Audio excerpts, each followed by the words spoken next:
महाराष्ट्र के मुख्यमंत्री रहे एकनाथ शिंदे ने बीजेपी के सामने सरेंडर करके इतना तो तय कर दिया है कि वो खुद मुख्यमंत्री पद की रेस में नहीं है। लेकिन सस्पेंस अब भी खत्म नहीं हुआ है, क्योंकि भले ही शिंदे ने कह दिया है कि मुख्यमंत्री बीजेपी का होगा और वो उसका समर्थन करेंगे, लेकिन बीजेपी का मुख्यमंत्री होगा कौन, इस पर अब भी सस्पेंस है। और इस सस्पेंस की वजह है खुद प्रधानमंत्री नरेंद्र मोदी, जिन्हें महाराष्ट्र के अगले मुख्यमंत्री का नाम तय करना है। नमस्कार, मैं हूं अविनाश और आप देख रहे हैं अनकट। एकनाथ शिंदे के ऐलान के बाद तय है कि मुख्यमंत्री तो बीजेपी का होगा, और इस बयान के बाद मुख्यमंत्री पद की रेस में सबसे आगे हैं देवेंद्र फडणवीस। लेकिन क्या बीजेपी से देवेंद्र फडणवीस ही मुख्यमंत्री होंगे, इस पर तो अभी तक किसी ने मुहर नहीं लगाई है। शिंदे ने कहा कि प्रधानमंत्री मोदी और गृह मंत्री अमित शाह जो तय करेंगे वो मान्य होगा, लेकिन अभी तक न तो पीएम मोदी ने, न ही गृह मंत्री अमित शाह ने, न ही बीजेपी अध्यक्ष जेपी नड्डा ने, और न ही महाराष्ट्र के प्रभारी भूपेंद्र यादव ने देवेंद्र फडणवीस के नाम की मुहर लगाई है।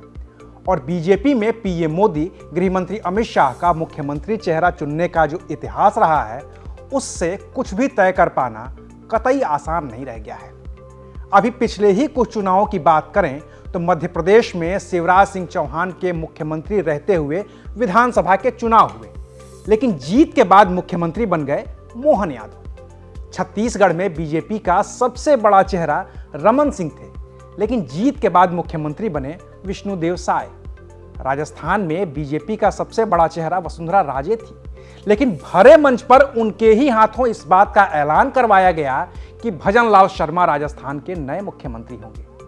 हाँ, अभी का हरियाणा अपवाद है, जिसमें नायब सिंह सैनी के मुख्यमंत्री रहते हुए चुनाव हुआ और फिर जीत के बाद भी नायब सिंह सैनी ही मुख्यमंत्री बन गए। और दूसरे नेताओं की क्या ही बात करनी।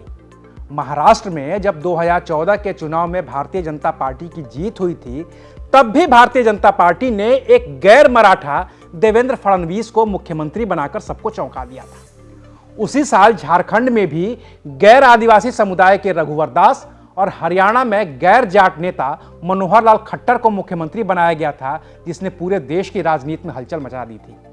बड़े बड़े नेताओं ने बीजेपी के केंद्रीय नेतृत्व की राजनीतिक समझ पर भी सवाल खड़े किए थे। लेकिन अगले चुनाव में साफ हो गया कि केंद्रीय नेतृत्व ने जो नए नए मुख्यमंत्री बनाए, उनका नाम तय करना कोई संयोग नहीं बल्कि सियासी प्रयोग था जो सफल रहा था। ऐसे में 132 सीटें जीतने के बाद भी बीजेपी का आला कमान महाराष्ट्र में कोई सियासी प्रयोग कर दे तो किसी को शायद ही कोई हैरत होगी। शुक्रिया।